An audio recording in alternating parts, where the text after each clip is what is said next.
Salut, c'est Enzo, bienvenue dans cette nouvelle vidéo. Aujourd'hui, on va voir comment créer un nombre illimité de sidebars afin de pouvoir mettre la sidebar que vous voulez sur n'importe quelle page. Par exemple, vous allez pouvoir mettre une sidebar différente en fonction des catégories d'articles de votre blog ou bien une sidebar différente si c'est sur une fiche produit ou si on est sur une page quelconque. Et vous allez pouvoir également attribuer une sidebar unique à une page en particulier ou un article de blog en particulier. Juste avant de commencer, si vous souhaitez développer vos compétences sur WordPress, je vous invite à vous abonner à cette chaîne, comme ça vous louperez aucun tuto. Donc c'est parti, on se retrouve tout de suite sur mon ordinateur et on va installer une extension qui va nous permettre de créer nos sidebars. On va dans extension ajouter, ici on va taper custom sidebar et c'est cette extension qu'on va installer. On peut voir qu'il y a 200 000 installations, donc c'est une extension assez populaire. Pendant que l'extension s'installe, je vous invite à télécharger les 17 ressources WordPress indispensables. C'est le lien qui est en description. C'est totalement gratuit et si vous êtes débutant, ça vous aidera à savoir quels sont les meilleurs plugins à installer, le meilleur thème selon moi et une liste d'outils qui vont vous aider à gagner du temps dans la création de votre site WordPress. Donc c'est gratuit, je vous invite à télécharger et c'est le premier lien en description. Maintenant que l'extension est installée, on va l'activer et ensuite on va se rendre dans Apparence Widget. Et ici on peut voir que l'espace a un peu changé. On peut maintenant ajouter des sidebars personnalisés au lieu d'avoir juste les sidebars du thème. On va directement cliquer sur Create a New Sidebar. On va lui donner un nom. Je vous conseille de donner un nom qui vous permette d'identifier rapidement la colonne latérale. Moi, dans mon cas particulier, on va se rendre sur mes catégories d'articles. Donc je vais aller là dans tableau de bord, dans articles, catégories. Et on peut voir que j'ai deux catégories, recettes sucrées et recettes salées. Donc si je les affiche, à chaque fois il y a juste un article de test.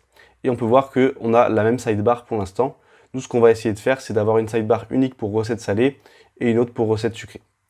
Pour cela, on se rend dans Widget. Ici, je vais la nommer recettes sucrées. Je vais créer la sidebar. Et on va cliquer juste ici sur Sidebar Location. Ici, en fait, on va avoir les différents critères de sélection pour notre sidebar. Alors, quand on arrive, ça peut être un peu perturbant parce qu'on a beaucoup d'informations.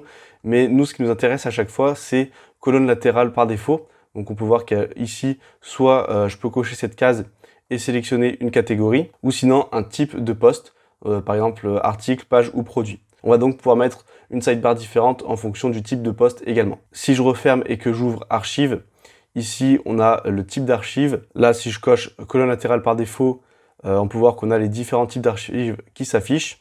C'est pas forcément utile. Ici on a catégorie archive. Ça revient au même que les catégories qu'on avait vues précédemment, puisque là si je coche colonne latérale par défaut, on a nos deux catégories qui reviennent. Moi, je vais cocher recettes sucrées et je vais sauvegarder. Voilà, maintenant que c'est fait, je vais pouvoir ajouter ce que je veux ici comme widget. Je vais ajouter des widgets au hasard. Par exemple, article récent. Là, je vais marquer article récent et je vais enregistrer. Et je vais créer une nouvelle sidebar, cette fois pour mes recettes salées. Ici, je vais encore cliquer sur Sidebar Location. Je vais mettre dans catégorie ici, colonne latérale par défaut, recettes salées et sauvegarder. Et là, je vais mettre quelque chose de différent, par exemple un calendrier. Maintenant que j'ai mis mon calendrier, si j'actualise recettes salées, on n'a pas le calendrier qui s'affiche. Et en fait, ça, c'est un bug puisque j'ai sélectionné le mauvais emplacement.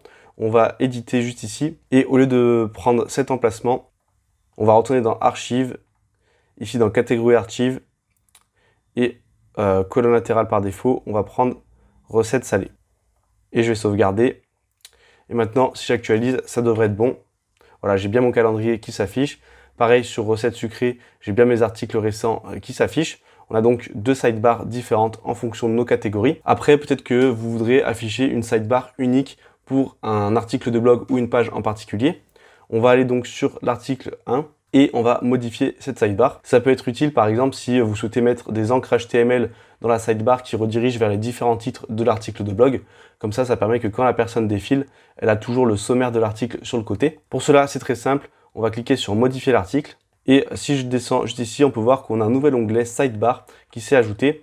Et là, pareil, je vais pouvoir remplacer la colonne latérale par défaut par n'importe quelle colonne latérale que j'ai précédemment créée. Par exemple, ici, je vais créer une nouvelle sidebar qui s'appelle article 1. Donc vous reprenez le titre de votre article pour vous y retrouver.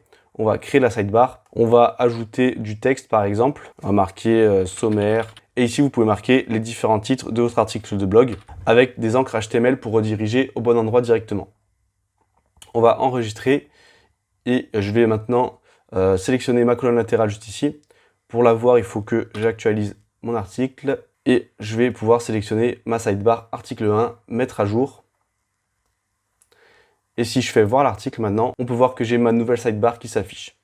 J'ai ajouté un peu de texte sur l'article et on peut voir que si on défile, la sidebar ne s'affiche plus, on a juste un espace vide, donc c'est un peu dommage. Et on va voir une petite extension qui permet de fixer la sidebar afin que quand l'utilisateur défile, elle continue de s'afficher. Pour cela, on va retourner sur le tableau de bord, on va ajouter une extension. Ici, on va marquer Sticky Sidebar et on va installer cette extension, puis l'activer. Une fois qu'on a activé l'extension, on arrive juste ici et on va devoir en fait entrer une classe CSS de notre sidebar pour que l'extension puisse l'identifier et la fixer à l'écran. Pour cela, on va sur notre page, on fait clic droit, inspecter. Ici, on va sélectionner cette petite souris et là, on va venir survoler notre sidebar en faisant bien attention que tout soit sélectionné, pas sélectionner juste un élément en particulier. Donc là, je me mets ici. Et moi, pour mon thème, on peut voir que ma classe, c'est Sidebar Container. Vous, ça peut varier selon votre thème. Ensuite, vous double-cliquez et on va sélectionner ce morceau de classe. On va le copier. On va le coller juste ici. Et avant, on va mettre un point. Une fois que c'est fait, vous avez juste à enregistrer. Maintenant, on va actualiser. Et quand on défile, on peut voir que ma sidebar reste fixée. Donc voilà, c'est une petite astuce supplémentaire si vous voulez fixer votre sidebar. C'est maintenant la fin de cette vidéo, j'espère qu'elle vous aura aidé à créer un nombre illimité de sidebars sur votre site WordPress. Si c'est le cas, n'hésitez pas à liker et commenter pour améliorer son référencement. Si vous n'êtes pas encore abonné à la chaîne, vous êtes libre de le faire dès maintenant en cliquant juste ici. Et si vous voulez aller plus loin et vraiment développer vos compétences sur WordPress, vous pouvez rejoindre gratuitement le Club WordPress, c'est le bouton juste en dessous, et vous recevrez des conseils exclusifs directement dans votre boîte mail. Et moi je vous dis à très bientôt pour une nouvelle vidéo.